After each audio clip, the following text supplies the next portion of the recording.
जानवरों को मुहलिक बीमारियों से बचाने के लिए खरीदे जाने वाली कीमती सरकारी वैक्सीन जानवरों की जिंदगी बचाने की बजाय मुबैना तौर पर बोरियों में भरकर कचरे का हिस्सा बनने लगी। तौसा शरीफ और कोही सुलेमान से सामने आने वाली ये इत्तलात सिर्फ वैक्सीन के ज़िया का मामला नहीं, बल्कि महकमा लाइफ स्टॉक की कारकर्दगी, निगरानी और सरकारी वसाइल के इस्तेमाल पर एक बड़ा सवालिया निशान है। आखिर वो वैक्सीन जो बीमारियों से लड़ने के लिए जानवरों तक पहुंचनी थी, वो बोरियों में भरकर फेंकने की नौबत तक कैसे पहुंची?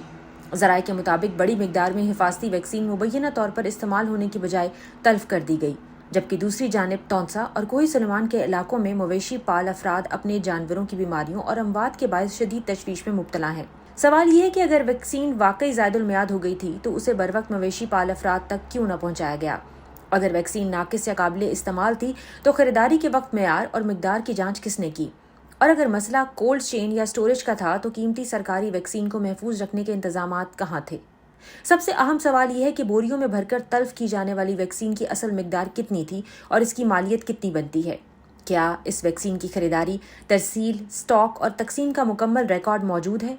ज़राए की इत्तलात ने मामले को मजीद संगीन बना दिया है, क्योंकि एक तरफ सरकारी वसाइल से वैक्सीन खरीदी जाती है और दूसरी तरफ अगर वो जानवरों तक पहुंचने से पहले ही ज़ाया हो जाए तो उसका बराह रास्त नुकसान सरकारी खजाने और मवेशी पाल खानदानों दोनों को होता है। कोही सुलेमान और तौसा के दही इलाकों में हजारों खानदानों का रोजगार मवेशियों से वाबस्ता है। एक जानवर की बीमारी या मौत महज एक जानवर का नुकसान नहीं, बल्कि गरीब खानदान की आमदन पर ज़र्ब भी बन सकती है। यही वजह है कि मवेशी पाल अफराद और शहरी अब सिर्फ वजाहत नहीं बल्कि मुकम्मल तहकीकात का मुतालबा कर रहे हैं। मुतालबा किया जा रहा है कि वैक्सीन की खरीदारी का record, supply order, stock register, cold chain record, मुख्तलिफ मराकज़ को जारी की गई मिकदार, जानवरों को लगाई गई वैक्सीन का रिकॉर्ड और तल्फी से मुतालिक तमाम दस्तावेजात सामने लाई जाएं, ताकि मालूम हो सके कि सरकारी वैक्सीन कहाँ खरीदी गई, कहाँ पहुंची, कितनी इस्तेमाल हुई और कितनी मुबैना तौर पर ज़ाया कर दी गई। क्योंकि अगर तहकीकात में ये साबित हो गया कि वैक्सीन मुनासिब मनसूबाबंदी, नाकिस निगरानी, गलत स्टोरेज या इंतजामी गफलत के बायस ज़ाया हुई थी तो जिम्मेदारी भी तय होनी चाहिए। और अगर वैक्सीन तल्फ करने का अमल कवायद और ज़वाबित के मुताबिक था तो फिर महकमा लाइफ स्टॉक को अवाम के सामने उसकी मुकम्मल वजूहात, मिकदार और तरीक़ेकार वाज़े करना होगा। मामला अब सिर्फ बोरियों में पड़ी वैक्सीन का नहीं, मामला इस एतमाद का है जो अवाम सरकारी इदारों पर करते हैं। अवाम पूछ रहे हैं कि जब जानवरों को बीमारियों से बचाने के लिए वसाइल मौजूद थे तो फिर ये वसाइल जानवरों तक क्यों न पहुंच सके?